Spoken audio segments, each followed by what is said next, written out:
Bonjour pour les étudiants concernant les étudiants du semestre 5, concernant le module Histoire de la pensée économique, qu'on va enchaîner par rapport à l'intervention précédente. Donc, on s'est arrêté au niveau de la révolution industrielle, donc ce contexte historique donc, important dans l'histoire de l'humanité, l'histoire, donc ce contexte important et qu'il faut évoquer pour bien comprendre la genèse d'un véritable raisonnement économique. Pourquoi donc l'analyse économique, une théorie économique, allait voir le jour dans ce contexte de révolution industrielle, c'est-à-dire avant la révolution industrielle, on n'avait pas un véritable raisonnement économique. J'ai déjà insisté plusieurs séances sur cette question.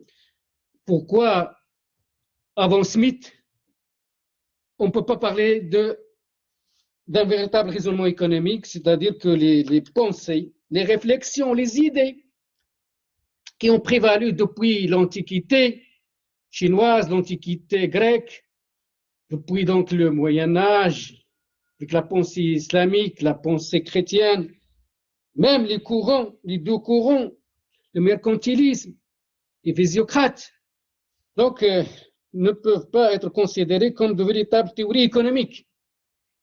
Et qu'une véritable conceptualisation, une abstraction, allait voir le jour avec les auteurs, d'abord avec les auteurs de l'école classique. Le premier, donc, c'est pourquoi le premier de cette école est considéré comme le père fondateur de la science économique, le père fondateur de l'économie politique, Adam Smith. Donc, la révolution industrielle, j'ai expliqué que c'est un ensemble de transformations, de mutations, de bouleversements qui vont affecter beaucoup d'aspects, beaucoup de domaines. Donc, le domaine économique, bien sûr, mais le domaine technologique, technique, le domaine social, le domaine intellectuel, culturel. Donc, on a montré que cette révolution industrielle, il faut la situer à partir de la seconde moitié du XVIIIe siècle, la deuxième moitié du XVIIIe siècle. Donc, il va se propager. D'abord, il va voir le jour. Le premier qui va être concerné par cette révolution industrielle, c'est la Grande-Bretagne, le Royaume-Uni, avant que ce processus de bouleversement n'affecte les autres pays. D'abord, les pays, l'Italie, la Belgique, la France, ensuite l'Allemagne, les États-Unis, la fin du 19e, le Japon et l'URSS, l'Union soviétique. Cette révolution industrielle est une mutation technologique. J'ai déjà souligné comment notre professeur Mohamed Bouzidi insiste beaucoup sur cette question, que la révolution industrielle, c'est un changement de système, c'est-à-dire on va passer d'un système à dominance agricole, artisanale, un système à caractère industriel. Et sur le plan technologique, c'est une rupture en termes de ce système. Mais en termes technologiques, c'est une continuité puisque on est passé de l'outil à la machine-outil.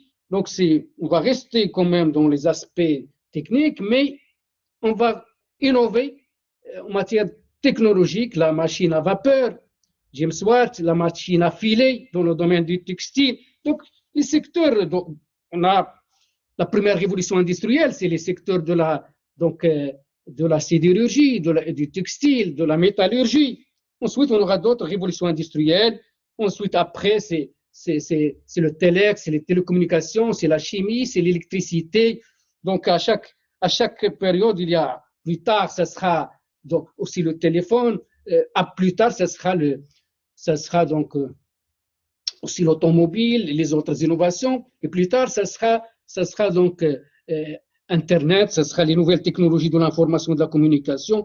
C'est pourquoi certains auteurs, certains économistes vont relier l'évolution cyclique à l'innovation.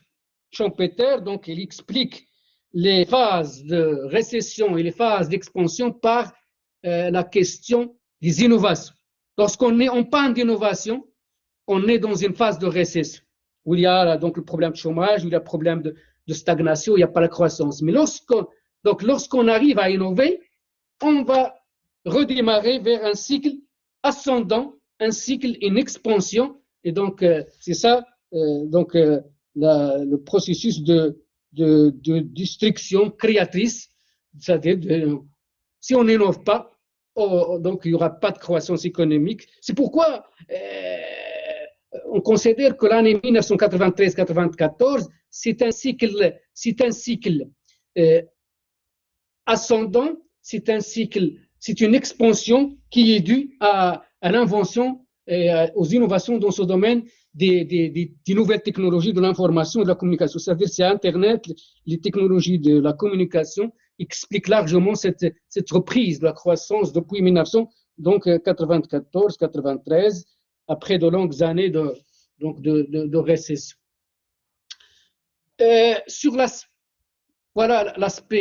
Concernant l'aspect économique qui a donc favorisé cette révolution industrielle, donc c'est le fait qu'on a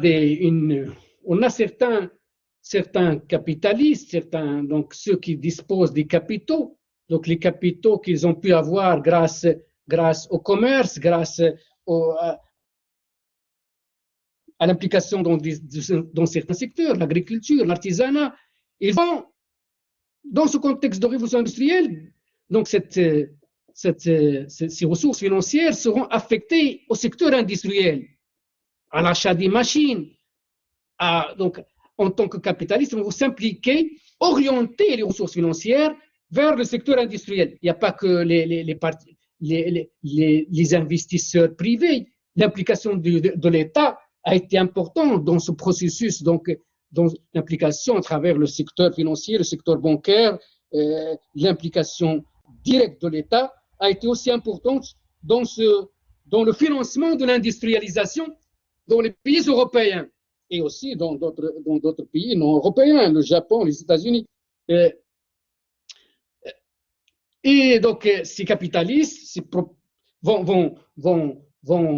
qui disposent d'une manne financière importante vont l'affecter au secteur industriel. De l'autre côté, on avait une main-d'œuvre, on avait des travailleurs, on avait une main-d'œuvre abondante, donc des déshérités, des personnes qui n'ont pas donc les moyens de production.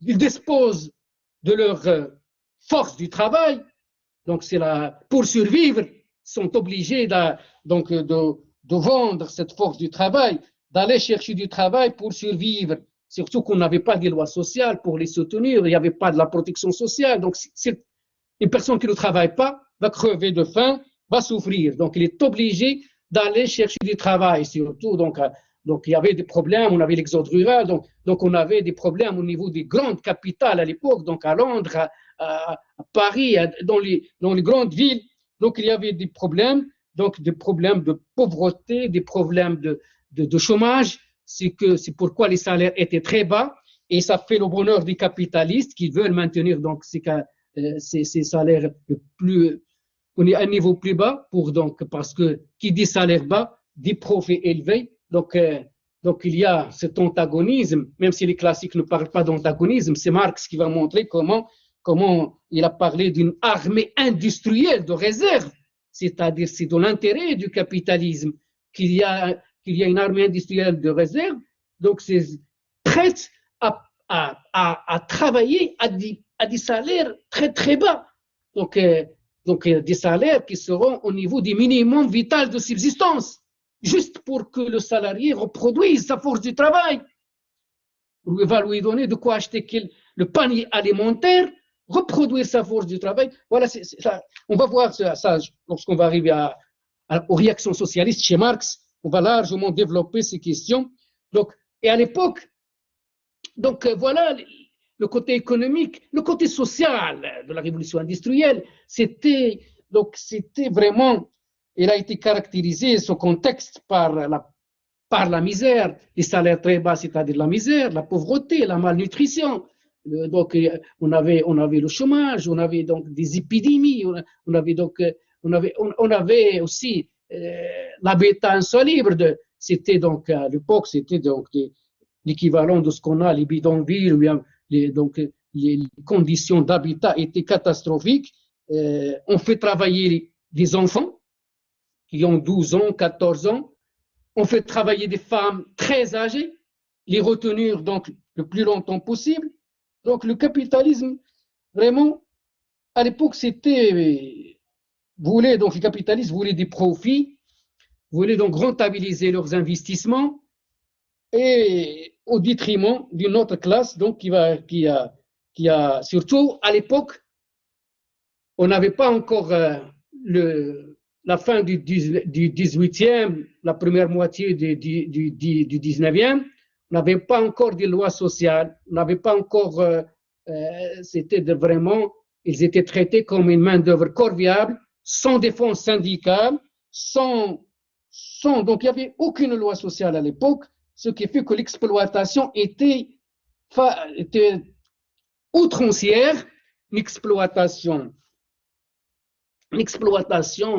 très dure qui a pour but de dégager le maximum de profit, mais les classes sociales, c'est pourquoi ces conditions sociales allaient interpeller les intellectuels socialistes qui vont donc dénoncer ce système capitaliste comme étant à l'origine comme étant un système injuste basé sur l'exploitation d'une classe par une autre. Mais en tout cas, sur le plan économique, il faut dire qu'il est injuste socialement, mais à l'époque, il était efficace économiquement. Ça permet d'augmenter la croissance économique à l'époque. La croissance économique, les innovations, et cette croissance économique a été favorisée aussi par d'autres conditions, par l'ouverture internationale, le développement des échanges internationaux. C'est-à-dire, voilà, la production va augmenter parce qu'il y a d'autres consommateurs en dehors du territoire national. Il y a donc les innovations dans le secteur du transport, le transport ferroviaire, le transport maritime, l'abaissement du fret maritime. On avait la croissance de la population, pas seulement pour les produits alimentaires, pour les produits du textile. Voilà, donc voilà, d'autres pays, d'autres populations dans le monde ont besoin de ces produits, ce qui fait donc que les exportations, les importations font augmenter la production. L'ouverture des échanges internationaux, parce que le siècle du 19e siècle était un siècle donc de développement, l'essor de l'échange international. Voilà. Et surtout qu'à l'époque, on avait le développement de la médecine et de l'hygiène de vie, explique pourquoi le solde naturel était élevé. N-D, les naissances moins les décès étaient élevés par rapport au siècle précédent, aux années précédentes, où voilà, le taux de mortalité était très élevé parce qu'on n'avait pas les antibiotiques, on n'avait pas les questions d'hygiène, la médecine n'était pas assez développée. Donc le 19e, 18e siècle, donc le développement de la médecine favorise donc une croissance de la population importante. Et cette croissance importante affecte la croissance économique et affecte aussi la croissance de l'échange international. Voilà le terme révolution industrielle, j'ai déjà mentionné la semaine dernière que le premier à avoir forgé cette notion, c'est Adolphe Blanqui, d'autres aussi vont. Friedrich Engels, l'ami de Marx, va aussi reprendre cette expression, même si certains auteurs vont donc critiquer cette notion comme quoi la révolution, vont relativiser pour dire que la révolution industrielle ne peut être considérée comme une véritable révolution. Fernand Braudel, il a expliqué que lui, ses idées, que la révolution industrielle a été force au niveau du Royaume-Uni. Le premier à avoir connu la révolution. Ça veut dire que lorsqu'il va se propager, c'est pas pour Fernand Braudel, c'est pas une véritable révolution industrielle, mais il peut parler d'une révolution industrielle au niveau de la Grande-Bretagne. Et d'autres vont mentionner, vont montrer que la révolution industrielle ne date pas du 18e, et on peut la situer déjà au 15e siècle. Donc, ils vont se référer au cas italien. Mais Adolphe Blanqui, c'était un économiste français, donc du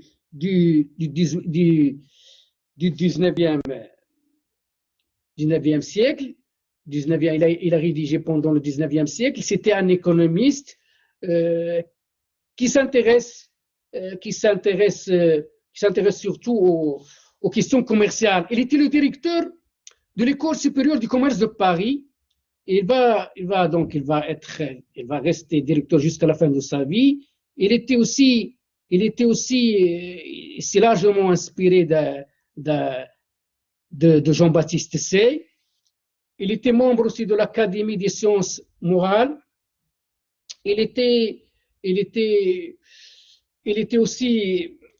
le frère aîné d'un autre, d'Auguste Blanqui, un révolutionnaire, d'Auguste Blanqui, qui est considéré par certains auteurs comme étant le père de la gauche, de l'extrême gauche française. C'est-à-dire, Auguste Blanqui ne croit pas en les élections démocratiques. Pour lui, il faut la révolution. Donc, c'est-à-dire que pour défendre le peuple, il faut des pratiques insurrectionnelles, il faut une révolution. C'est-à-dire que les élections démocratiques ne mènent pas vers un véritable changement favorable aux classes populaires. Donc, pour lui, les élections démocratiques, les urnes, ne font que servir la classe bourgeoise. Et que donc la classe bourgeoise, c'est que le peuple, quand même, il est interdit politiquement par la domination des privilégiés, la domination des classes au pouvoir, les classes dominantes économiquement et politiquement. Donc, ils écartent le peuple, écartent les classes populaires, écartent beaucoup de classes de décisions politiques. Et donc, pour Blanqui, il faut la violence. Il faut la violence pour traduire la volonté du peuple, et donc pour faire face à ces classes dominantes par la lutte, non pas par les urnes et par les élections. C'est-à-dire, voilà, pour lui, l'affranchissement des classes populaires ne peut se passer que par la violence et que par la lutte pour donc contrer la classe des privilégiés, la classe bourgeoise qui impose sa loi et qui laisse les classes laborieuses, les classes populaires dans un carcan. Donc, il les étouffe, il les réprime, il les exploite. Donc, c'est pourquoi les idées de Blanqui, d'Auguste Blanqui, le frère d'Adolphe Blanqui, et ces idées vont lui valoir d'être emprisonné plusieurs années. Il va passer toute sa vie en prison, presque. Donc, chaque fois, à cause de ses idées, il va être mis en prison. C'est pourquoi on le surnomme l'enfermé. Auguste Blanqui était surnommé l'enfermé. Voilà son surnom. Donc, c'est le frère. Voyez comment deux frères dans une même famille, un libéral et un autre socialiste, mais non marxiste. Des fois, on l'associe à tort au socialiste utopique, mais lui, il était à part. Il fait partie du fondateur de ce socialisme du 19e siècle, mais on ne peut pas le classer ni parmi les marxistes, ni parmi les socialistes utopiques. Donc, il avait sa propre conception du socialisme, donc, il était révolutionnaire, il était très révolutionnaire par rapport à son frère Adolphe Blanqui, qui était libéral, et c'est largement inspiré de Jean-Baptiste Say. Voilà. Donc, dans ce contexte, sur le plan, j'ai oublié le plan culturel, sur le plan culturel et intellectuel. Donc, cette période du 19e, donc c'est aussi, il faut pas souligner le siècle du Lumière, qui est donc, c'est cette période de l'histoire, c'est cette période qui va donc de 1715 à 1789, le 19e siècle, donc ce qui était caractérisé par un mouvement politique, un mouvement littéraire, un mouvement philosophique, mouvement des sciences, qui allait caractériser l'Europe durant cette période du 18e, pas du 19e, du 18e siècle, donc c'est 1715-1789, du 18e siècle. Donc, durant cette période, on avait un développement intellectuel, développement culturel, un développement littéraire, artistique. Donc, il y a donc des énergies, un épanouissement, et les intellectuels vont peser, pas seulement les intellectuels, les penseurs, les artistes vont peser pour vraiment contrer la mainmise des États, parce qu'avant, à l'époque, l'Europe, c'était la monarchie absolue, c'était les rois qui étaient absolutistes, qui usaient de leur pouvoir pour étouffer les énergies, pour emprisonner, pour chasser les récalcitrants, pour chasser donc, ça veut dire qu'il encadrait tout. Et même aussi le côté religieux, le poids des églises. Les églises, donc, les églises, surtout l'église catholique, qui avait son mot à dire pour encadrer les citoyens, de leur conduite, les questions, donc, leurs initiatives, puisque on considère au sein donc, de cette religion chrétienne, c'est pourquoi on explique la Renaissance et le siècle des Lumières par l'influence de l'éthique protestante, c'est-à-dire le christianisme, on a le catholicisme et le protestantisme. Donc, il y a un auteur, Max Weber, le sociologue Max Weber, il va montrer comment l'éthique protestante, c'est pas la religion catholique, c'est pas le catholicisme, elle est plus tolérante. Et qu'il a dans son ouvrage Éthique protestante et développement du capitalisme, c'est que l'éthique protestante, le protestantisme, c'est pas comme l'autre confession catholique, ça veut dire que il n'interdisait pas le pré-intérêt, il ne condamne pas la poursuite de l'enrichissement matériel. Donc, il était favorable au développement du capitalisme, l'éthique protestante.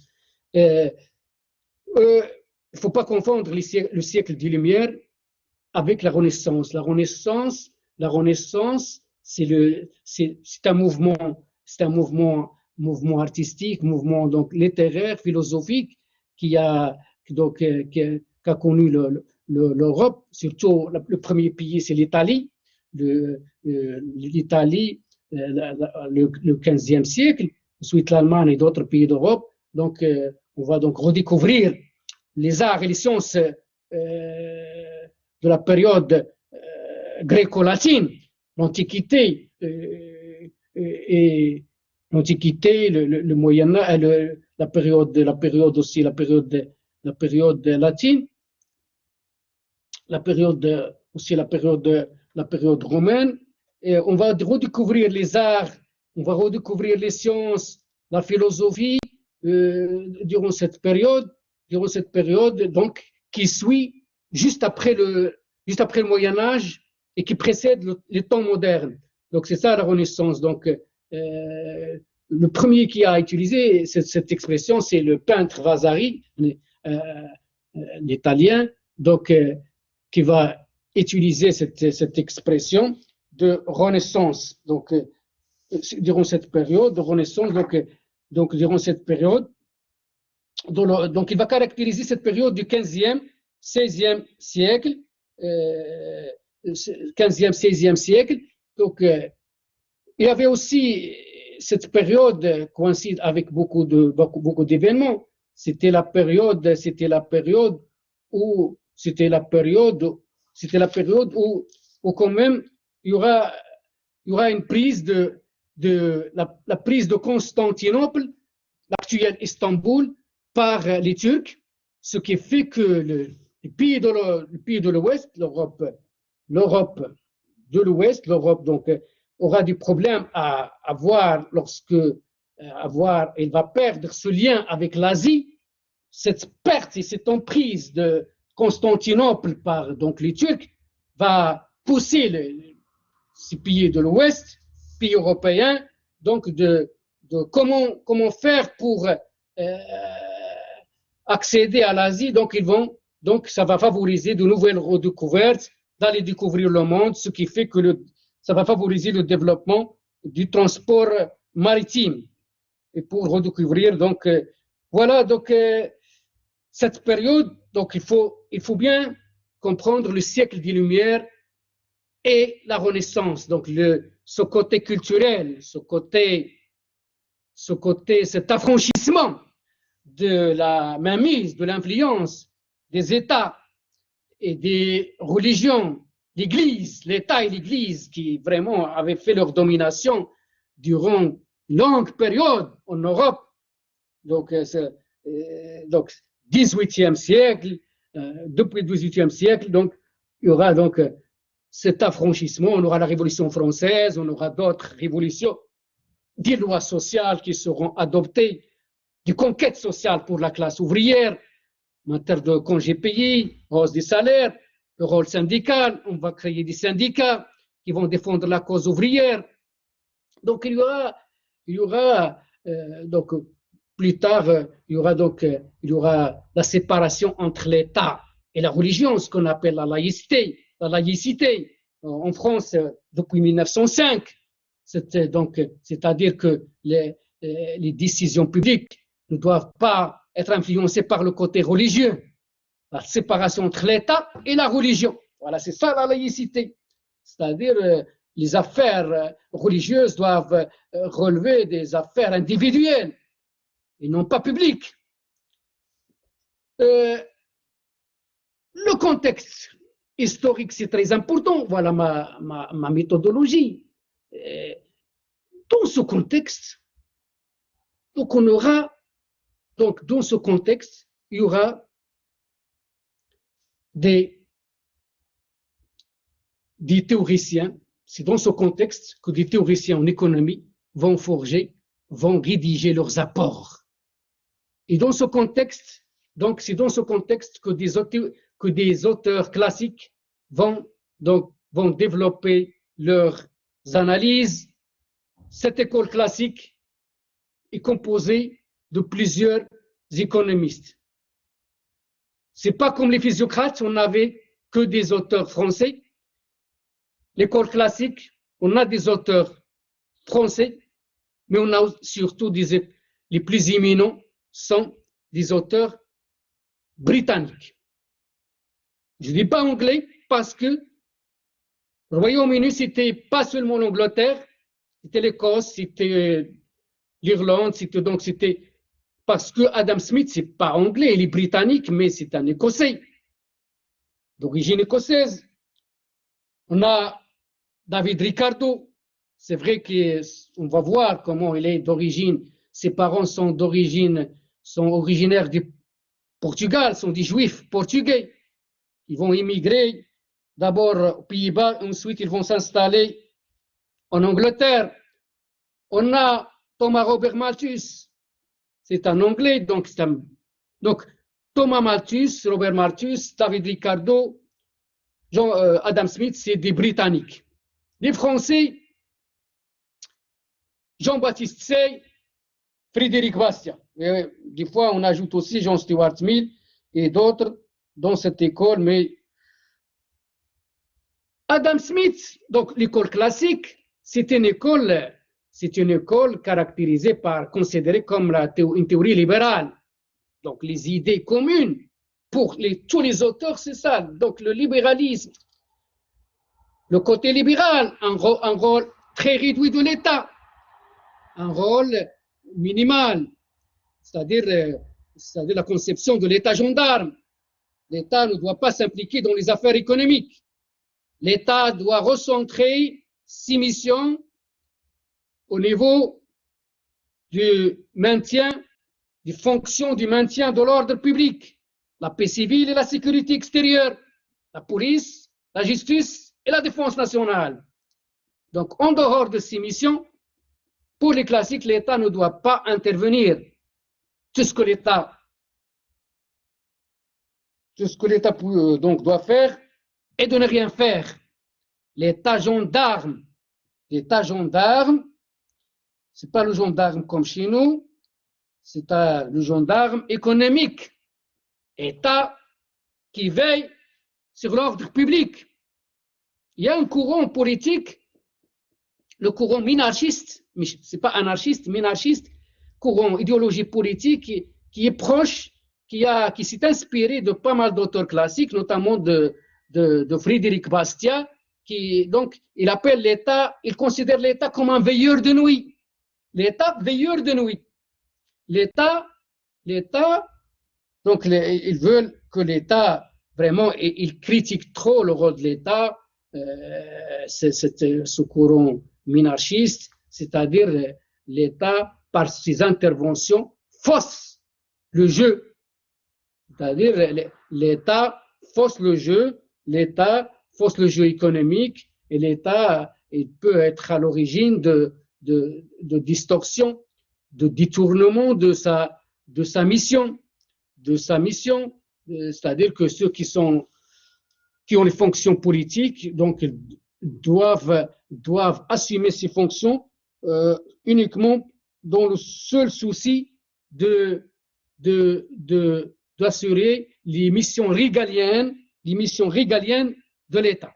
D'ailleurs, un cadre institutionnel, un ordre public, et tout ce qui concerne les libertés individuelles en matière économique, en matière culturelle, en matière sociale, donc les initiatives des agents ne doivent pas être influencées par l'action publique.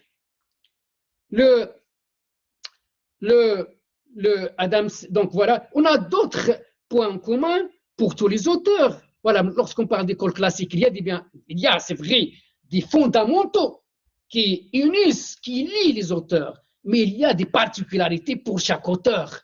On va les voir. La théorie de la valeur, voilà Smith et Ricardo, Malthus, Say, Bastiat, ils font partie de l'école libérale, parce que pour les auteurs, tous les auteurs, le rôle de l'État doit être limité, faible. Le rôle de la monnaie doit être neutre. Jean-Baptiste Say va même considérer la monnaie comme un voile, uniquement donc un intermédiaire d'échange entre, voilà, c'est-à-dire que les produits s'échangent contre les produits. C'est uniquement pour éviter le troc. Donc, la neutralité de la monnaie, le libéralisme économique. Mais il y a des particularités. Par exemple, Jean-Baptiste Say, la théorie de la valeur pour Ricardo et Adam Smith. Ce qui fait la valeur d'un bien, c'est la quantité de travail incorporé. Déjà, dans le processus de production, le bien a une valeur avant qu'il ne soit mis dans le circuit de l'échange. Jean-Baptiste Say, il considère que la valeur d'un bien est déterminée par l'utilité. Voilà, il va se rapprocher des néoclassiques, va se démarquer des classiques, du courant auquel il appartient. Et même Frédéric Bastiat, pour lui, la valeur, c'est le service rendu. Adam Smith va donner quelques éléments, quelques idées pour Adam Smith, l'Écossais. Adam Smith, son père était un douanier. Adam Smith, son père était un douanier et son père, il va mourir alors que le père d'Adam Smith, il est aussi appelé Adam, c'est le même nom. Même le père d'Adam Smith, il s'appelle Adam Smith. Parce que pourquoi? Parce que lorsqu'il va mourir, il va laisser sa femme enceinte de l'économiste Adam, qui aura le même nom que son père. Et donc, c'est pourquoi Adam Smith, il avait un physique disgracieux.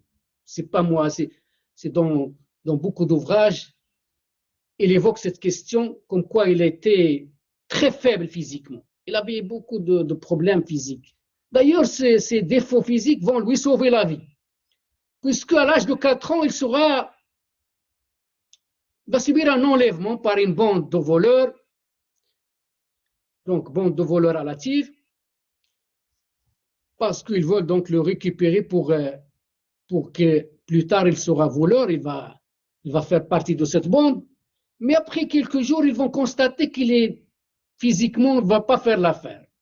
Il sera abandonné et donc il va revenir. Donc ça fait le bonheur d'Adam Smith, puisqu'il ne sera pas, ils vont il sera abandonné. Il va donc être sauvé par son physique disgracieux. Donc, soit aussi Adam Smith soit traumatisé par le fait que son frère, son demi-frère, parce que son père était marié avec une autre femme, son demi-frère soit récupéré par ses grands-parents maternels. Et lui, donc, cet événement va le marquer. Il sera très proche de sa mère. Donc, il sera très proche. D'ailleurs, cette proximité avec sa mère a fait qu'il était un individu, une personne très introvertie, qui n'est pas ouvert sur les autres. Et Adam Smith, donc il va donc faire ses études à Oxford. Après, il va enseigner à Glasgow. Et là, il va d'abord rédiger, avant de rédiger l'ouvrage qui va lui donner cette renommée en économie, enquête ou bien recherche sur la nature et les causes de la richesse des nations en 1776, il va publier en 1759 un traité des sentiments moraux. Parce que, donc, lui, il enseignait la philosophie morale. Donc, il a enseigné donc la logique, il a enseigné aussi la philosophie morale à Glasgow. Et donc, il n'était pas seulement un économiste. Lui, lorsqu'il s'est intéressé à l'économie, il s'est intéressé d'un point de vue d'un philosophe, un moraliste. Pourquoi? Parce qu'il voulait la liberté, défendait la liberté, c'est pas qu'il voulait, mais pour lui, c'est ça son souci. C'est-à-dire que dans ses écrits, donc, il est très attaché à la liberté de la personne et c'est pourquoi donc il s'intéresse à la liberté dans son ensemble. Le côté économique, donc, il va aussi s'intéresser à cette question de la liberté économique des agents, mais d'un point de vue donc d'un philosophe. C'est pourquoi Adam Smith, c'est pas comme Ricardo. Ricardo était un pur économiste. Et Adam Smith, il avait ce côté aussi d'un philosophe moraliste. Il a lié une amitié avec le philosophe David Hume, avec H-U-M-E, un philosophe donc célèbre. Il va être l'ami de David Hume et David Hume va le présenter à un homme politique très influent à l'époque, Charles Townshend, et cet homme politique a voulu il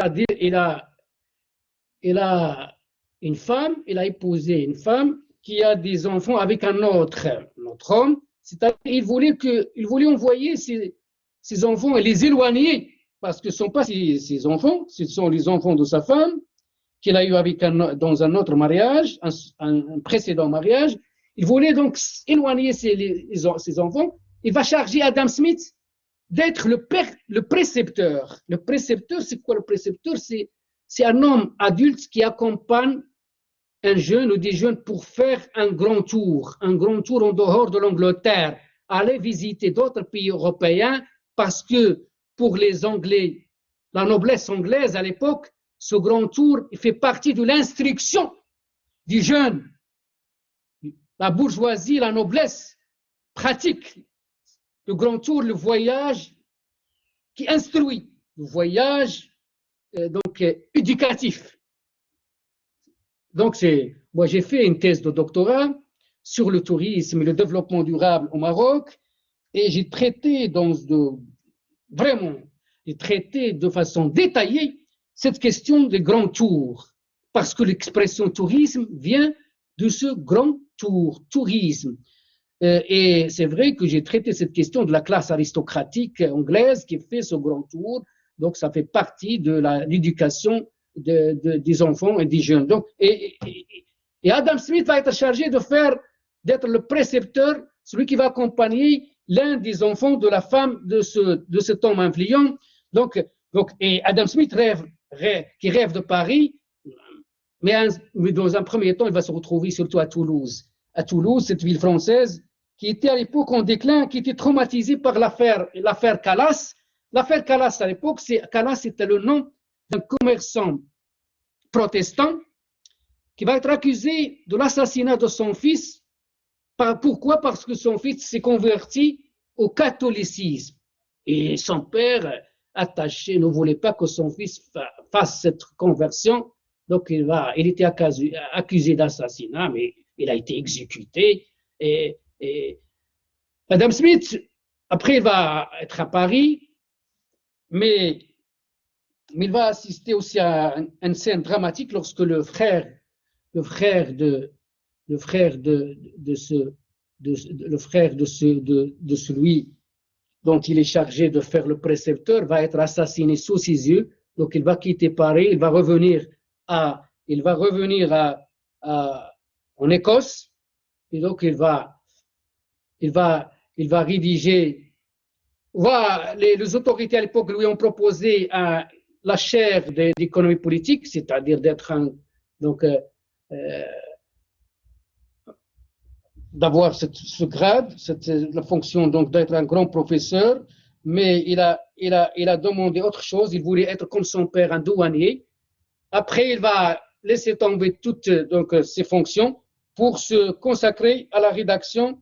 Donc, il va se consacrer à la rédaction donc de cet ouvrage qui va faire d'Adam Smith, donc faire de lui une renommée internationale. Cet ouvrage qui sera publié en 1776, donc enquête sur la nature, recherche sur la nature et les causes de la richesse des nations. Adam Smith, les principales idées, donc Adam Smith, c'est les idées d'abord c'est lui qui va montrer donc d'abord qu'un bien, il a deux valeurs, donc une valeur d'usage, une valeur d'échange. La valeur d'usage d'un bien, c'est-à-dire son aptitude à satisfaire un besoin. Un bien, la valeur d'usage, la valeur d'échange, donc c'est sa valeur, donc sa valeur dans l'échange, c'est-à-dire la valeur qui fait que son aptitude à être échangé avec un autre bien. C'est-à-dire ce qui détermine sa vraie valeur, c'est-à-dire son aptitude, l'aptitude d'un bien d'être échangé avec un autre bien.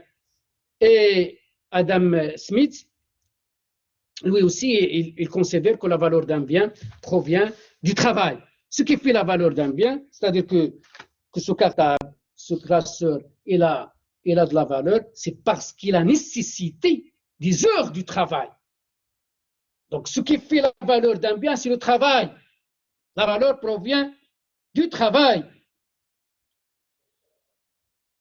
Adam Smith, il était ici donc pour un rôle très réduit de l'État, un rôle limité de l'État, un rôle très réduit de l'État, c'est-à-dire que l'État doit assurer une fonction minimale, doit assurer uniquement les fonctions du maintien de l'ordre public. Il doit donc s'occuper des affaires de police, des affaires de justice, des affaires de défense nationale. Il parle surtout de la paix civile, de la sécurité extérieure. Donc tout ce qui relève de l'économie ne doit pas concerner l'État. L'État doit délaisser le secteur économique, l'État gendarme. Mais on reproche à Adam Smith le fait qu'il est libéral. Il est libéral, donc il est pour la liberté donc, des initiatives, pour la liberté du commerce, la liberté du commerce international, mais il va se contredire lorsqu'il va s'opposer, lorsqu'il va critiquer, il va s'opposer au fait que les navires étrangers arrivent au port britannique. Il va critiquer, il va s'opposer, donc il va recommander l'interdiction de l'accostage, l'interdiction de l'arrivée des navires étrangers au port britannique. Vous ne voulez pas les navires étrangers au port britannique. Voilà, il est protectionniste. Normalement, il est considéré comme libéral, et par cette position contraire à ses idées libérales, donc il va se contredire par cette recommandation, par le fait qu'il va s'opposer à l'arrivée des navires étrangers au port britannique. Sur le plan du commerce, de la division du travail, sur le plan, c'est lui qui a, donc Adam Smith, c'est lui qui a, Adam Smith, il va montrer comment la répartition des tâches, la division du travail est un facteur d'efficacité et d'augmentation de la productivité. Pour lui, Adam Smith, au lieu que la personne satisfait tous ses besoins par lui-même,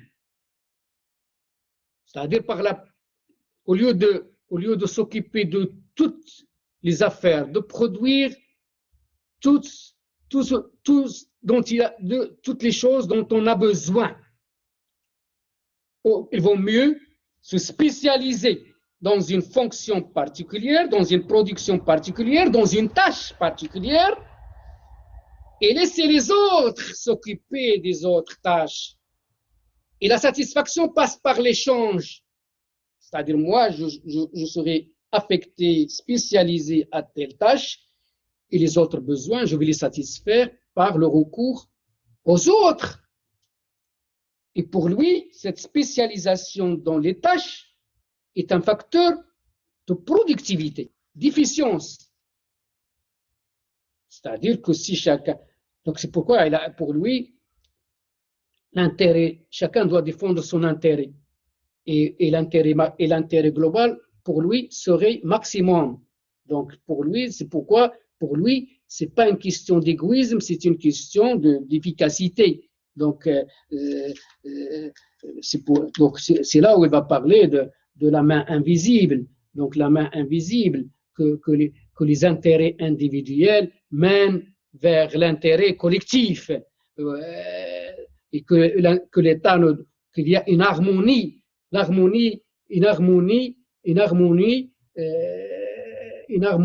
sans l'intervention de l'État. Donc pour lui, il y a une harmonie qu'il faut respecter et que les intérêts individuels, personnels, la poursuite des intérêts personnels mène vers l'intérêt global, intérêt global maximum, l'intérêt général maximum. Et il va se référer à une manufacture d'épingles pour montrer son analyse. Comment donc le confinement, pas le confinement de cette crise sanitaire, le confinement, le fait de se spécialiser dans des tâches particulières augmente le rendement. Il va élargir cette notion de division du travail à une échelle internationale, à l'échelle du monde, pour dire que la division internationale est un facteur de prospérité pour tous les pays co-échangistes, tous les pays qui participent à l'échange. C'est là où qu'est-ce qu'il va évoquer? La question de l'avantage absolu. On va voir là comment Ricardo va dépasser Smith par l'avantage comparatif ou les corrélatifs. Pour lui, donc, Adam Smith, un pays qui dispose, un pays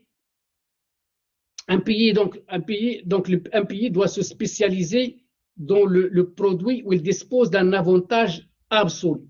C'est-à-dire, si on a un avantage absolu dans la production d'un bien, donc ce pays doit se spécialiser dans la production et l'exportation de ce bien. Et les avantages absolus, c'est-à-dire il faut avoir les coûts les plus faibles, il faut être le plus productif dans une telle ou bien dans une telle production, c'est-à-dire les coûts les plus faibles. Voilà la productivité la plus élevée et les coûts les plus faibles. C'est ça l'avantage absolu. On va montrer comment Ricardo va le dépasser. Il va montrer que même si un pays ne dispose d'aucun avantage absolu, il peut participer à l'échange international s'il dispose d'un avantage comparatif. Il va montrer comment des pays qui ne disposent pas d'un avantage absolu, ils ont des avantages comparatifs. Il va montrer deux pays, Portugal et l'Angleterre. Il va montrer deux biens, du drap et le vin. Et ce tableau, je vais vous l'envoyer et aussi l'expliquer, ces questions le dépassement de Ricardo par rapport à la vision smithienne, la vision d'Adam Smith.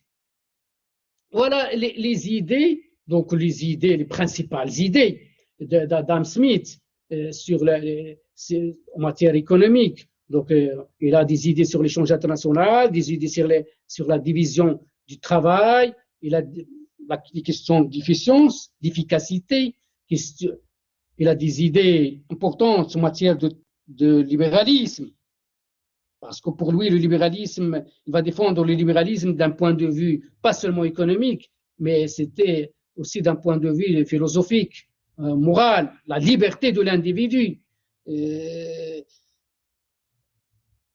Rika, il faut d'abord, j'ai oublié une chose importante, cette question de l'économie, comment on considère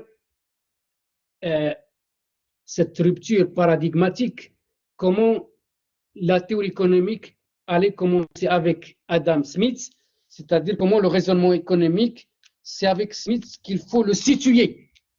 C'est-à-dire avant Smith, donc l'économie n'était pas autonome, n'était pas détachée de préceptes philosophiques, religieux, et que c'est avec Smith qu'on peut parler d'un détachement, d'une autonomie de la science économique.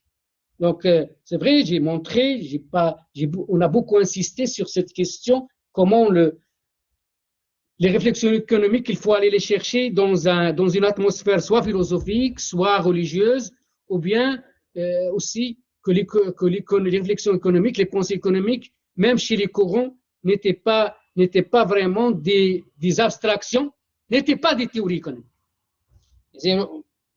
Les mercantilistes, on a montré que vraiment c'est des recommandations, c'est une analyse positive, il n'y a pas de normatif, il n'y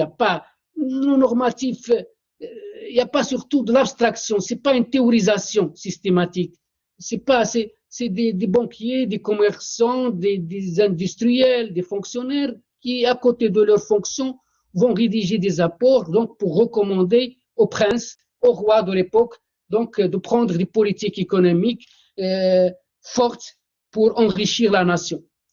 Pour enrichir la nation, sachant que la richesse, c'est la détention d'un stock de métaux précieux d'or et d'argent. Les physiocrates aussi, on a montré les lacunes. Les lacunes du physiocrate,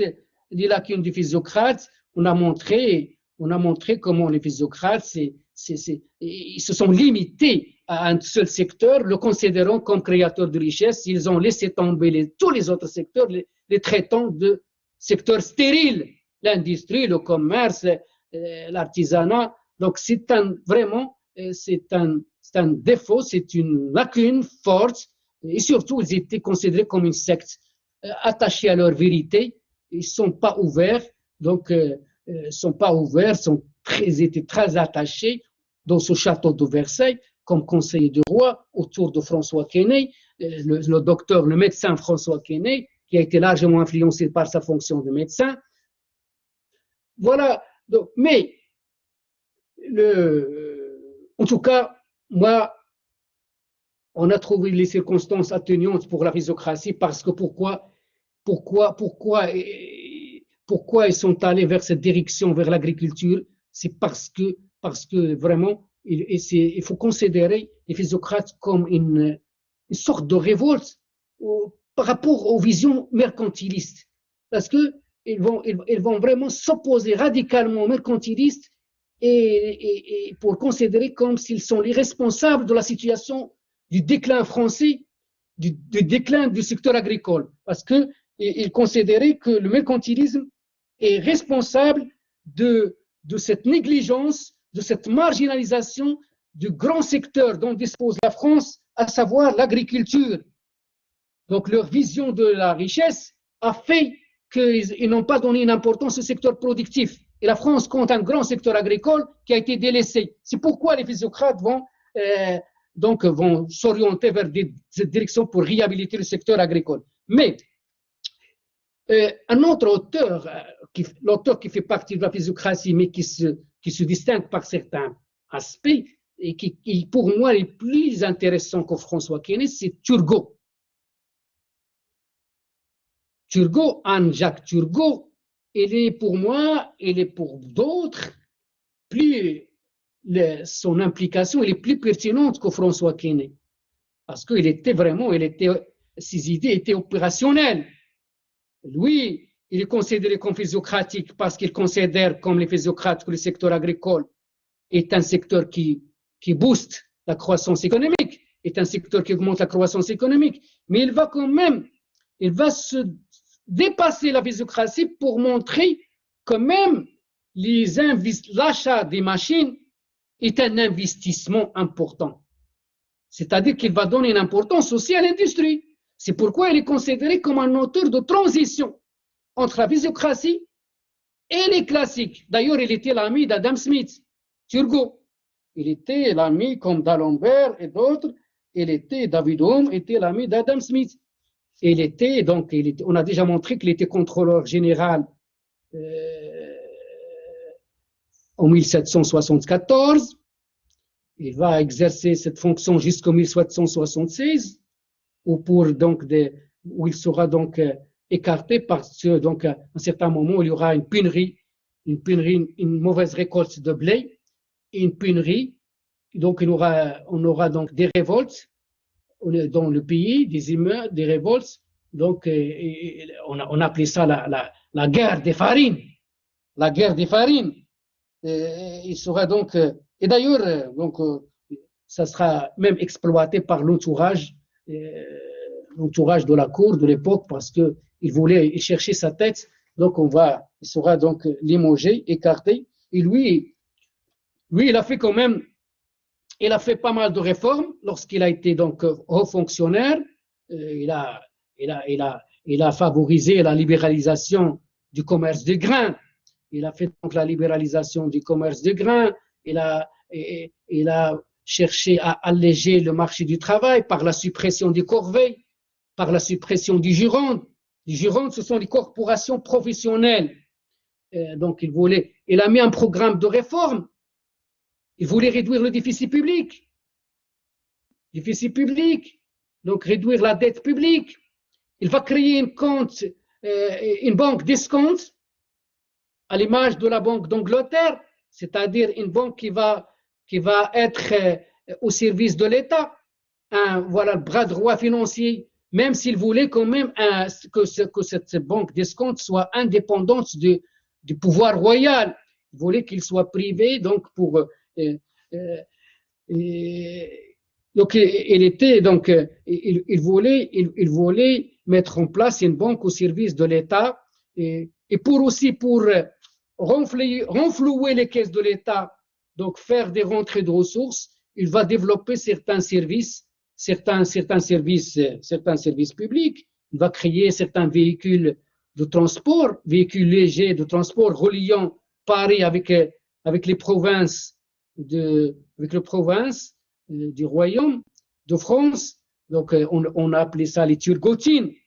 Donc, ce sont des véhicules qui prennent son nom. Donc, il n'était pas seulement un théoricien, un économiste, mais aussi, il était aussi un haut fonctionnaire qui va mettre à épreuve ses idées. David Ricardo,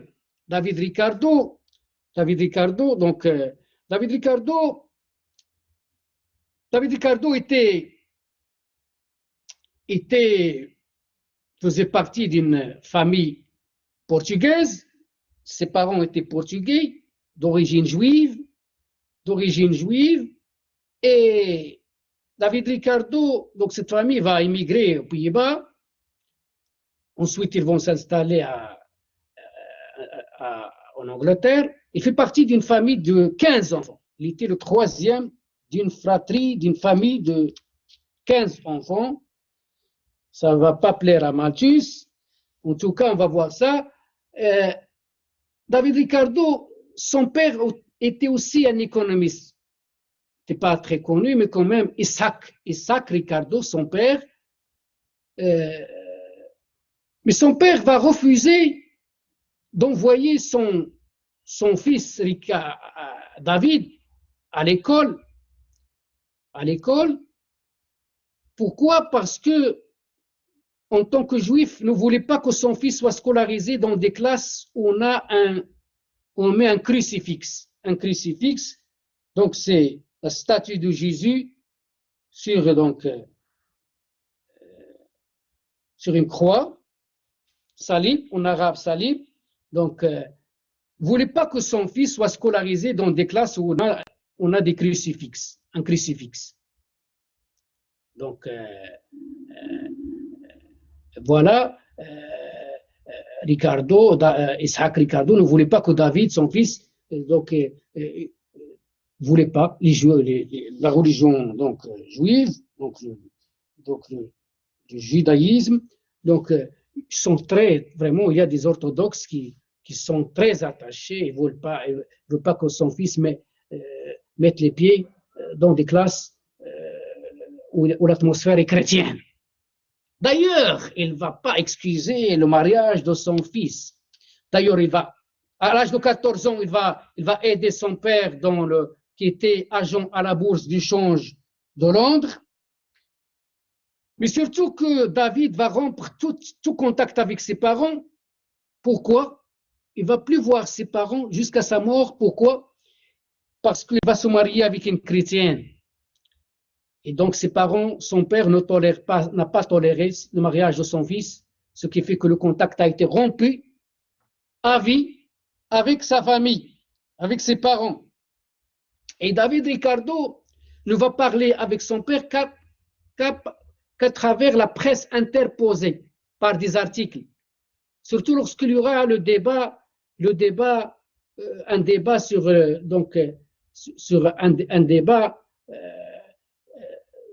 le débat qui s'appelait la querelle bullioniste. Bullioniste, en rapport avec ce bullion, la valeur du lingot d'or, la querelle, le débat, confrontation, querelle, bullioniste. Parce qu'à l'époque, on voulait savoir pourquoi l'économie britannique souffrait d'inflation. Donc, il y aura deux thèses. Il y a la thèse de David Ricardo, qui considère que l'inflation est causée par la demande, par cette distanciation entre la quantité d'or détenue par la Banque d'Angleterre et les billets et le papier monnaie, et les billets de monnaie, c'est-à-dire que l'émission de billets d'une quantité monétaire de façon indépendante par rapport à ce qui est détenu comme quantité d'or, pour lui, ça cause l'inflation. Donc, c'est ce qu'on appelle l'inflation par la demande. Son père n'était pas de cet avis. Pour lui, il est de l'intérêt de l'Angleterre de supprimer ce lien entre quantité d'or et émission de billets. Surtout pour lui que pour maintenir l'Autriche en guerre contre Napoléon, il faut lui fournir de l'or. Et donc, et pour éviter donc cette contraction monétaire, donc il faut supprimer ce lien. Donc voilà, pour lui, il faut supprimer ce lien. Et pour Ishaq Ricardo, le père de David, l'inflation ne s'explique pas par la demande. Pour lui, ça s'explique par les coûts. C'est-à-dire, si l'inflation, c'est parce que les prix des produits importés sont élevés. Donc, il va imputer l'inflation à la hausse des prix des produits importés. Donc, c'est ça, c'est le débat qu'on a toujours entre inflation par la demande et inflation par les coûts. David Ricardo, donc, d'ailleurs, il a été initié, il s'est inspiré de l'ouvrage d'Adam Smith, qui est l'ouvrage de 1776, Richesse de nation. Mais il va rédiger son apport Principe d'économie politique de l'impôt en 1817. C'est vraiment un ouvrage qui va influencer durant presque 50 ans après sa mort, il va influencer la pensée économique. Il va donc décéder suite à une infection à l'oreille. Les idées de Ricardo sont vraiment, il a beaucoup d'idées. Il a beaucoup d'idées, surtout en matière de valeur travail, en matière de libre-échange, et surtout en matière donc, de libre-échange, de l'échange international, on va développer, et en matière de la valeur et en matière aussi il a ce principe d'équivalence entre les emprunts et les impôts. Pour Ricardo, la valeur, c'est comme Smith, la valeur d'un bien provient de la quantité du travail incorporé dans un bien. C'est-à-dire un bien a de la valeur parce qu'il a nécessité du travail dans sa production. En dehors de l'échange, il a déjà de la valeur. Avant de le mettre dans l'échange, le circuit des échanges, il a de la valeur. Dans l'usine, il a de la valeur. D'ailleurs, Marx, il va s'inspirer de la théorie ricardienne du travail. Il va parler de la quantité de travail socialement nécessaire. Donc voilà, donc un bien a de la valeur, c'est parce qu'il a nécessité du travail. Sauf qu'il va distinguer entre deux sortes de biens. Les biens productibles, c'est-à-dire les biens qui nécessitent dont la valeur dépend, donc qui nécessitent qui nécessitent une production. Donc on va multiplier le volume de leur production. Les biens reproductibles.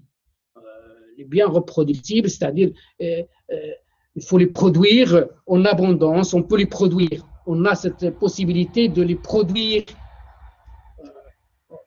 Par contre, donc voilà pour lui, cette catégorie de biens, elle fait partie donc, de ce raisonnement.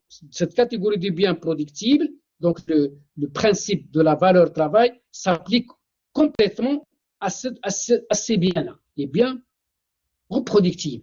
Par contre, pour lui, il a nuancé. Comme quoi, sa théorie de la valeur travail peut avoir des exceptions.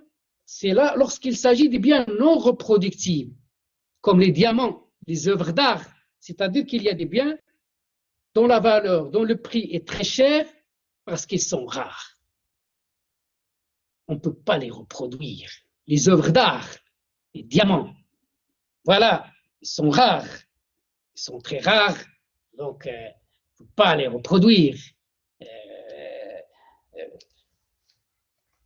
Pour la théorie de la théorie du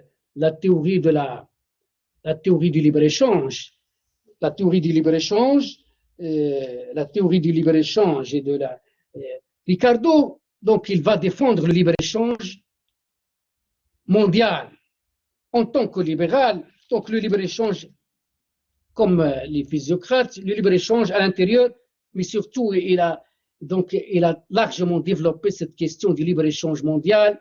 Il va montrer donc, comme Adam Smith, que la spécialisation internationale est un facteur de prospérité, de développement des nations, que tous les pays donc sortent gagnants de l'échange. Contrairement aux mercantilistes qui considèrent que la somme, que le commerce international est un jeu à somme nulle, les classiques, Ricardo va considérer l'échange international comme un jeu à somme positive. Pourquoi les mercantilistes considèrent le commerce international comme un jeu à somme nulle? Parce que c'est de leur perception de la richesse. Lorsqu'on considère la richesse mondiale comme un stock de métaux précieux, on a un stock invariant. Et lorsque certains pays vont donc faire les conquêtes extérieures, ramener une partie de l'or et de l'argent de l'extérieur, cette partie va manquer à certains pays, mais il va être au service de d'autres. Donc, ce qui sera manqué par les uns, donc va augmenter le stock des autres. Donc, c'est un jeu à somme nulle. On n'ajoute pas. Par rapport à ce stock, on ne crée pas une richesse de plus. On a le même stock, sauf que ce qui est perdu par les uns est gagné par les autres. Mais la valeur, il est la même. C'est ça, un jeu à somme nulle. Par contre, pour les classiques, c'est un jeu à somme positive. Parce que lorsque on exporte, on doit produire. Voilà la richesse qui s'ajoute. Pour répondre à d'autres demandes. Donc la richesse augmente. C'est un jeu à somme positive. Et David Ricardo va dépasser la vision smithienne, la vision de Smith, pour considérer que même si un pays ne dispose d'aucun avantage absolu, il peut gagner, il peut participer à l'échange s'il dispose d'un avantage comparatif. Et lorsque, par exemple, lorsqu'il y a l'exemple lorsque les deux auteurs ont pris l'exemple de deux pays avec deux produits, drap et le vin. Portugal, l'Angleterre. Le Portugal, pour produire une unité de drap, il faut 80 heures. Pour produire une unité, alors que pour l'Angleterre, il faut 100. Il faut 100 heures pour produire une unité de drap. Donc le pays le plus compétitif, le pays le plus productif, qui a les coûts les plus faibles, c'est le Portugal. Donc le Portugal, il a un avantage absolu, alors que l'Angleterre n'a pas un avantage absolu dans la production du drap. Le vin, toujours, le Portugal, pour produire une unité de vin, il faut 90 heures. Par contre, pour l'Angleterre, il faut 120. Donc toujours c'est le Portugal qui est le plus productif, celui qui a les coûts les plus faibles. Donc pour Adam Smith, le Portugal il a les avantages absolus dans les deux biens. Donc l'Angleterre n'a aucun avantage absolu, donc il ne doit pas participer à l'échange. Il ne doit pas exporter l'Angleterre, il ne sera qu'un importateur de ces deux biens.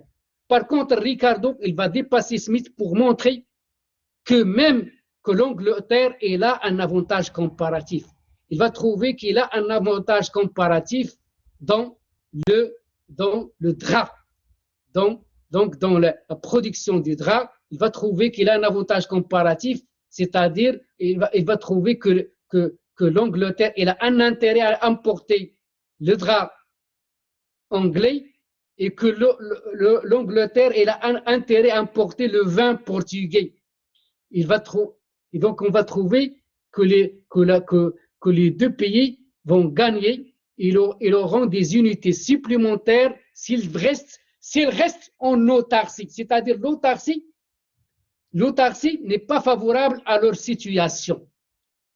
Les deux vont gagner s'ils entrent en échange. Et que la situation autarcique n'est pas favorable ni à l'Angleterre, ni au Portugal. Vous auriez ce tableau avec de larges explications. Patientez, donc vous auriez beaucoup de choses. Pour Ricardo, il va montrer comment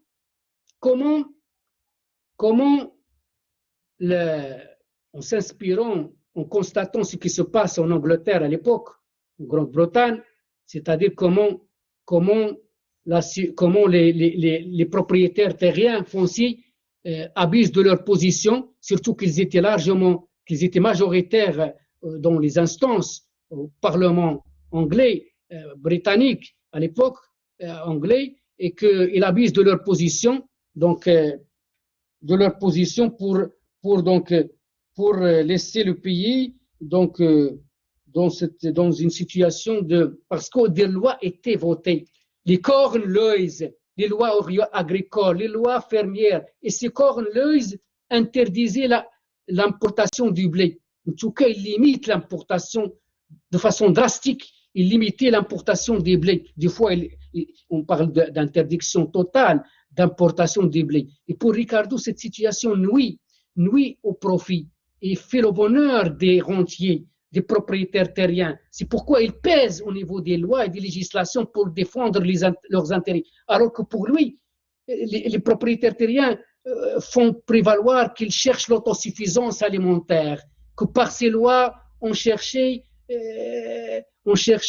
la sauvegarde de l'indépendance, de l'autosuffisance alimentaire, de l'indépendance agricole.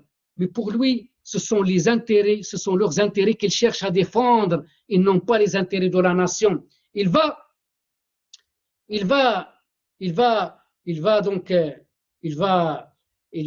qu'il va faire? Donc Ricardo va se battre en tant que théoricien, mais aussi il était aussi membre de la Chambre des communes. Pour lui, le mécanisme, je vais vous expliquer le mécanisme de Ricardo qui montre comment le profit va baisser jusqu'à s'annuler. Pour lui, lorsque la population augmente, parce que pour lui et tous les auteurs classiques, notamment Malthus, ils auront des hypothèses. Ils partagent des hypothèses. Donc les hypothèses des classiques, c'est la concurrence pure et parfaite, c'est la concurrence pure et parfaite, c'est les rendements décroissants. Les rendements décroissants, c'est-à-dire que lorsque la production augmente, donc les rendements baissent. Et pour lui, donc pour Ricardo, lorsque la population augmente, donc pour satisfaire cette population, on doit cultiver de nouvelles terres. Et pour Ricardo, lorsqu'on cultive de nouvelles terres, les rendements baissent. Donc, les rendements vont baisser parce qu'il y a des terres de moins en moins fertiles. La terre la plus fertile, c'est la première terre. Il nous donne un rendement. Par exemple, il nous donne 140. Et donc, ces 140, lorsqu'on produit, ils vont être distribués sous forme de revenus. Donc, on aura par exemple 50, 60 comme profit, 40 comme salaire et 40 comme rente. Les rentes, c'est pour les propriétaires terriens donner des revenus propriétaires terriens, la rente, salaire pour les travailleurs, et 60 comme profit. Voilà 140. C'est la première terre. Lorsque la population augmente, on doit cultiver de nouvelles terres qui seront moins fertiles. La deuxième terre nous donne 120 comme production parce qu'il est moins fertile. Le rendement baisse. Donc on aura 50, 50, 50 pour les rentes, 50 pour les salaires et 20 pour le profit. Pourquoi 50, 50 pour les autres et le profit baisse? Vous savez pourquoi? Voilà, je vais vous convaincre. Lorsque la terre, on va cultiver une nouvelle terre, ceux qui sont placés dans la terre la plus fertile, ils vont demander des rentes supplémentaires. Ils ont une position de force, donc ils vont réclamer la situation monopolistique des terres, ils vont réclamer une hausse des rentes. Voilà, ils auront plus 10. Et pourquoi plus 10 pour les salaires? Pourquoi? Parce que les salaires sont fixés au niveau du minimum vital de subsistance. Donc, et c'est quoi le minimum vital de subsistance? Le minimum vital de subsistance, c'est les denrées alimentaires qui seront consommées par l'ouvrier, par le travailleur, par le salarié. Donc, on doit donner l'équivalent du prix des produits alimentaires qui entrent dans ce minimum vital. Et parce que le prix du blé a augmenté, et on fait savoir, donc le minimum vital de subsistance, il a un rapport avec le prix du blé.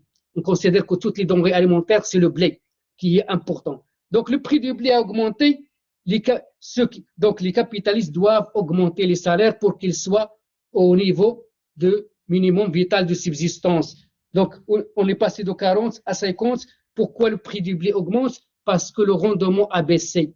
Le rendement de la deuxième terre a baissé, c'est normal. L'offre qui baisse, le prix qui augmente. Voilà 50-50, 20 pour le profit. La troisième terre, il nous donne 110. On aura 55, 55, profit zéro. La rente, 55, les salaires, 55. Donc le prix, la troisième terre, le rendement, 110 qui baisse, le prix du blé qui augmente, les capitalistes qui doivent donner des salaires élevés parce que le salaire est l'équivalent du minimum vital de subsistance. Et les rentiers qui sont bien placés, ils demandent des rentes supplémentaires. Le profit zéro, le profit qui s'annule. Ricardo ne voulait pas de cette situation. Il veut restaurer le profit parce qu'il considère que le profit est le carburant de la croissance économique. Il défend la classe des capitalistes parce que pour lui, si le profit, il n'y a pas de profit, il n'y aura pas de croissance économique, il n'y aura pas d'investissement. Et comment faire? C'est pourquoi la solution pour Ricardo, c'est qu'il faut favoriser, au lieu de cultiver les terres nationales et favoriser la classe rentière, il faut casser cette spirale, casser cette évolution par l'importation du blé à bas prix et donc casser les rentes et faire en sorte que les salaires soient plus bas parce qu'on va importer des blés à un prix faible, ce qui fait qu'on va donner des salaires faibles parce que le prix sera importé, qui sera consommé par les salaires sera donc un prix faible, un prix très bas. Donc, et les capitalistes de cette façon vont donner des salaires bas.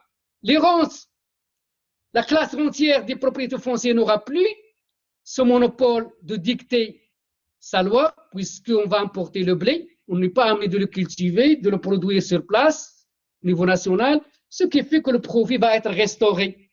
C'est ça le mécanisme de l'État stationnaire, parce que zéro, lorsque la croissance économique arrive à zéro, c'est ça, le profit à zéro, c'est la croissance économique. Cette situation est qualifiée par Ricardo de l'État stationnaire. C'est lorsque le profit zéro, c'est la croissance, il n'y aura pas d'investissement, donc il y aura une croissance nulle. Et donc c'est pour restaurer le profit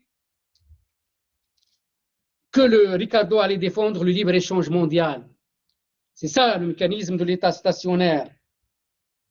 Mais le problème, c'est que pour Ricardo, il arrive un moment où même les terres en dehors de la Grande-Bretagne, on va arriver à la terre optimale, la dernière terre dans le monde, à partir de laquelle donc, le monde va entrer en déclin.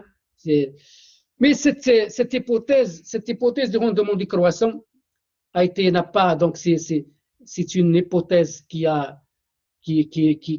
est aujourd'hui inappropriée pour expliquer ce qui se passe dans le monde, puisque le rendement a augmenté grâce au progrès technique, même en agriculture, les fertilisants. Donc le progrès technique a fait en sorte que cette hypothèse des classiques, même Malthus, il s'est trompé lorsqu'il va montrer son mécanisme, cette analyse qu'il y a deux évolutions discordantes, que la croissance de la population augmente de façon géométrique, alors que la croissance agricole, alimentaire, augmente de façon arithmétique. Et pour lui, il était pessimiste parce que pour lui, il arrive un moment où la production serait incapable, des produits alimentaires serait dans l'incapacité de nourrir les nouvelles bouches qui arrivent, c'est-à-dire la croissance de la population. Pour lui, donc, il s'est trompé parce que aujourd'hui, même à 7 milliards et plus, on arrive quand même à nourrir toute l'humanité. Tout ce qu'on voit comme famine en Afrique, c'est pas, il y a des excédents qu'on jette dans les océans. C'est pas donc, on a des excédents. C'est pas donc certaines famines, c'est parce que la communauté internationale, c'est parce que les capitalistes, parce que ne voulait pas quand même. Il y a des problèmes internes de production, mais au niveau international, on a des excédents. C'est-à-dire que le progrès technique n'a pas été pris en considération par les classiques, par Ricardo et surtout par Malthus. Le pessimisme de Malthus s'explique par cette négligence du progrès technique. Donc, pour Ricardo, donc, il a traité aussi de ces questions d'équivalence entre l'emprunt et les impôts. Donc, pour lui, les emprunts d'aujourd'hui, ça sera les impôts de demain. Donc, c'est un mécanisme aussi important qu'il faut vraiment maîtriser, ce mécanisme. On va revenir sur Ricardo à l'approche des examens. Donc, c'est pas facile on ne va pas dans chaque séance détailler des choses parce que c'est pas, il y a un impératif, il y a des professeurs qui veulent faire encore leurs interventions.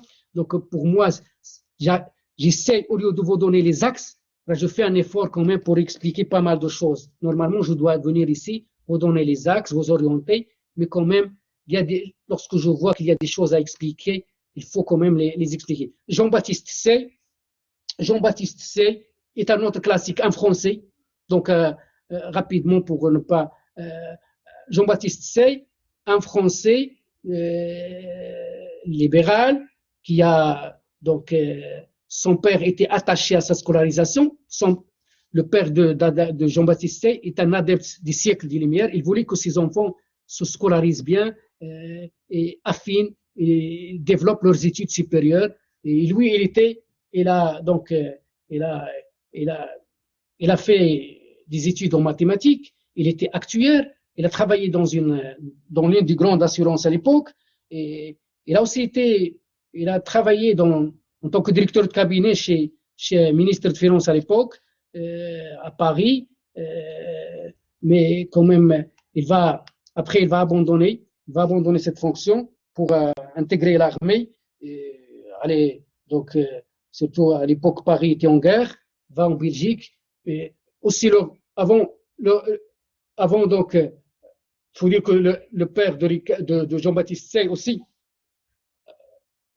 n'était pas à l'époque, avant donc, lorsque Jean-Baptiste Say était donc très petit, était à Genève avant de rejoindre la France. Donc ils étaient obligés de fuir la France pour aller donc dans un premier temps en Suisse, avant de rejoindre une France plus clémente après. Et Jean-Baptiste Say, il va à un certain moment être un journaliste. Il va rédiger il va rédiger des écrits, surtout à caractère économique, dans des journaux. Et ces articles seront donc, il va faire son traité, il va donc exploiter tous ces articles pour faire son traité d'économie politique, où il va donc développer ses idées. Ces idées, lorsqu'on parle de Jean-Baptiste Say, généralement, on va à une idée, c'est la loi des débouchés. Ou bien, il est appelé aussi la loi de Say. La loi des débouchés, c'est quoi la loi des débouchés? Pour lui, toute offre crée sa propre demande. Lorsqu'on a une offre, il y aura automatiquement une demande. C'est-à-dire, les produits s'échangent contre les produits. C'est-à-dire, il n'y aura pas, et la monnaie n'est qu'un voile, la monnaie n'est qu'un intermédiaire. Il n'a pas un rôle actif, il est très neutre. Et voilà, deux idées qui seront largement critiquées par Keynes et qui seront vraiment mis à rude épreuve lorsque le monde allait basculer vers cette crise de 1929. Donc, surtout la loi des débouchés va être donc non crédible parce qu'on aura la demande qui ne va pas être équivalente de l'offre. On aura une sous-consommation, l'offre sera une crise de surproduction, va vraiment contredire la théorie de Jean-Baptiste Say. Donc, l'offre crée sa propre demande pour comment? C'est-à-dire que lorsqu'il y a une offre, après on va rétribuer à chacun, donc il y aura des revenus. Donc on aura des rentes, on aura des salaires, on aura des profits. Et pour Jean-Baptiste Say, ces revenus vont se répercuter sur l'offre. Donc il y aura automatiquement un retour vers les produits offerts et de cette façon, l'offre sera donc liquidée. Donc il n'y aura jamais, donc pour Jean-Baptiste Say, les crises de surproduction sont impossibles. Et pour lui, il va montrer comment, si par exemple une entreprise constate qu'un produit n'a pas une demande, pour lui, il y aura une réaction de la part de l'entreprise qui va rapidement arrêter de produire un tel produit. De cette façon, donc il va disparaître du stock. Jean-Baptiste Say, il va se démarquer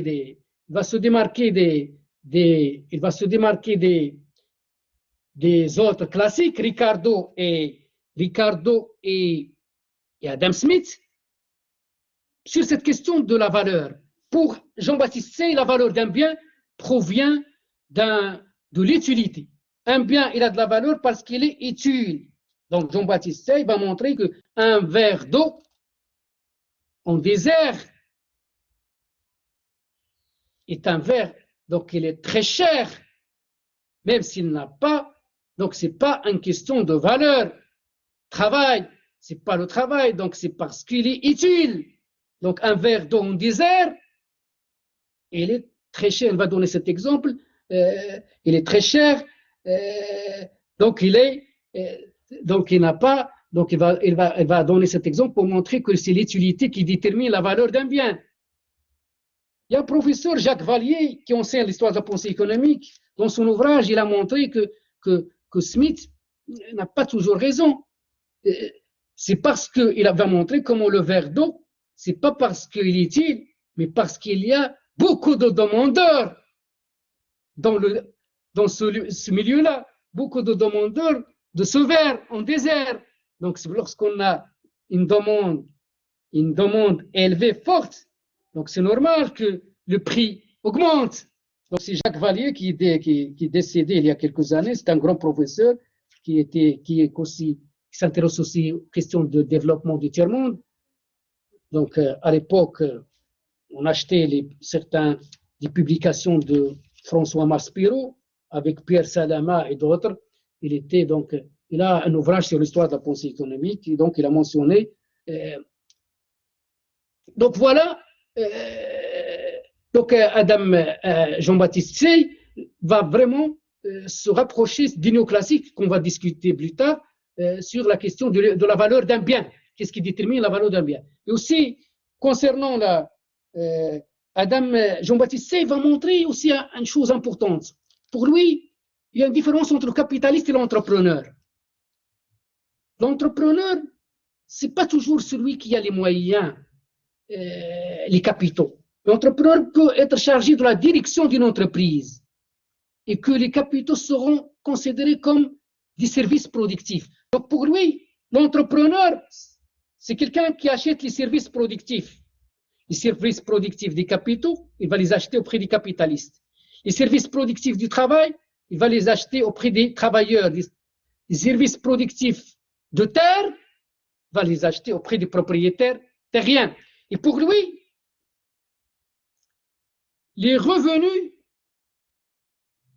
des trois catégories sont déterminés par l'offre et la demande des services productifs.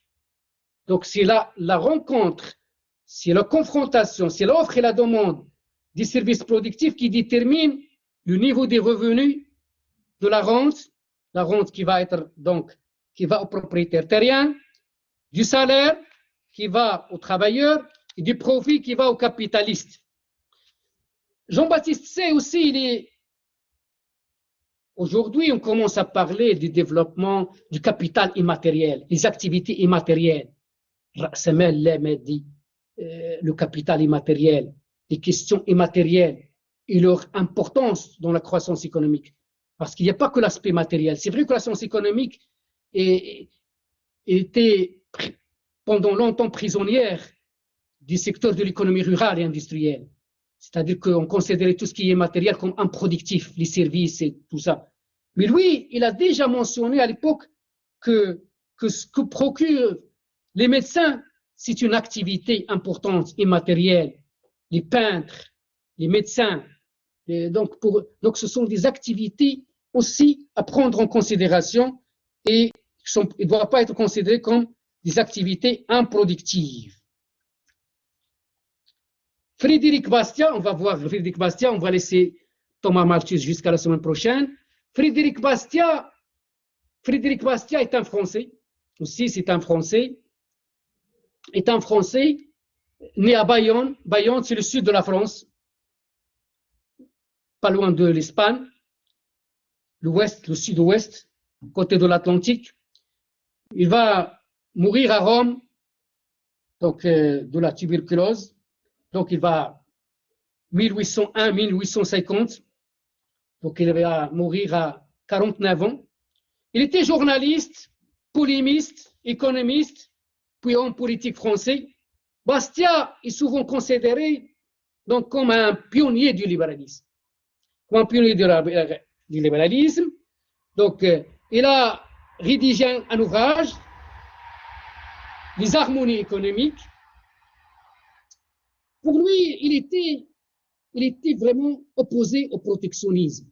Il était pour le libre-échange, il était pour le libre-échange, il était il va influencer pas mal de politiques économiques. D'ailleurs, les politiques économiques de Thatcher, de Reagan, les années 80, ils vont s'inspirer de ces idées libérales. Donc, on a constaté que Jean-Frédéric Bastiat il va être réhabilité depuis les années 80, 1980, par rapport aux idées de Jean-Baptiste Say. Donc, on a trouvé un côté vraiment opérationnel, un côté important chez Frédéric Bastiat. Il va influencer le courant monarchiste en politique, ceux qui veulent donc un État réduit, mais un État quand même, un État qui met en place un cadre propice à un État régalien, mais en même temps un État parce que lui, il était en même temps libéral, il était progressiste. Donc, il était contre la peine de mort, il était contre l'esclavage, et il avait des idées quand même, des idées progressistes. Ça veut dire que le libéralisme, c'est pas toujours une question, il n'est pas toujours mauvais, le libéralisme. Le libéralisme, c'est pas, n'y a pas que des aspects, c'est vrai, le libéralisme, c'est moins du social, mais quand même, le libéralisme, on peut trouver beaucoup de choses, la liberté individuelle, les énergies, l'épanouissement. Il a ce défaut c'est vrai que l'État ne s'implique pas. Il a ce défaut que lorsqu'il y a comment des laissés pour compte, il peut quand même être un mauvais système. Et lui quand même, il va rédiger une lettre au nom des producteurs, une lettre fictive, qui ne va pas être adressée, mais qui va être rédigée, demandant au roi Louis-Philippe de chasser le soleil du territoire national, interdire le soleil du territoire national. Pourquoi? Parce que pour lui, il fait la concurrence des producteurs de chandelles. Une chandelle, c'est quoi? En arabe, c'est shima. Il fait la concurrence aux producteurs de chandelles. Vous voyez comment il était très attaché à la concurrence, il était très attaché au libéralisme, au libre-échange, il était contre le protectionnisme. Et lui, Frédéric Bastiat, il a une statue, il a une place dans une petite ville dans le département des Landes, en France, à Mugran. Il y a une statue en son nom et dans une place qui porte aussi son nom, la place Frédéric Bastiat, une statue dans cette ville de Mugran, une ville qui fait partie d'un département qui est normalement un département qui était sous les mains d'un député et d'un président du département, président du conseil général, qui est décédé en 2017, qui était socialiste. Comme quoi, un socialiste, quand même, ça veut dire que voilà un libéral dans un département qui vote depuis les années 70, qui vote pour la gauche, le député Henri Emmanueli, donc qui était socialiste, et voilà, un socialiste les socialistes, même si les socialistes, ils respectent les savants, même s'ils ne partagent pas les mêmes idées. Donc, ça veut dire que